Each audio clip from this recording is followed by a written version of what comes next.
রাজ্যের নবনিযুক্ত মাননীয় মুখ্যমন্ত্রী শুভেন্দু অধিকারী নবান্নে এক উচ্চ পর্যায়ের বৈঠকে সেচ দপ্তরের সচিবদের নির্দেশ দিয়েছেন যাতে সচিবেরা কেন্দ্রীয় সরকারের সাথে যোগাযোগ করে এই মাস্টার প্ল্যান যৌথভাবে রূপায়ণের উদ্যোগ গ্রহণ করেন।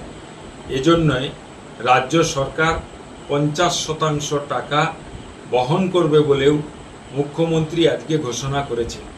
আমরা ঘাটাল মাস্টার প্ল্যান রূপায়ণ সংগ্রাম কমিটির পক্ষ থেকে মুখ্যমন্ত্রীর এই ঘোষণাকে সাধুবাদ জানাচ্ছি।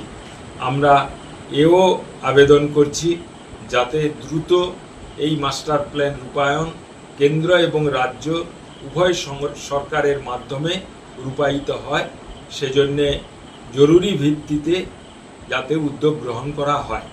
পাশাপাশি আজকে আমরা কমিটির পক্ষ থেকে মাননীয় মুখ্যমন্ত্রী, যিনি বর্তমানে সেচ দপ্তরেরও ভারপ্রাপ্ত মন্ত্রী, অন্যদিকে দপ্তরের প্রধান সচিব, দপ্তরের সচিব, চিফ ইঞ্জিনিয়ারকেও আমরা একটি স্মারকলিপি দিয়ে যাতে মাস্টার প্ল্যানের প্রধান যে কাজ শিলাবতী পূর্ণ সংস্কার, তার নিম্নাংশের 19 কিলোমিটার অংশ সংস্কার সহ যাহাতে আসন্ন বর্ষায় বন্যা এবং জলবন্দী পরিস্থিতি মোকাবিলা করা যায়, সেজন্য নদী এবং যে সমস্ত খাল খনন কার্য চলছে এবং সেজন্য যে ক্রস বাঁধ দেওয়া হয়েছে, সেই ক্রস বাঁধগুলি আপাতত বর্ষার আগে পূর্ণাঙ্গ রূপে পরিষ্কার করে দেওয়ার দাবি করেছি।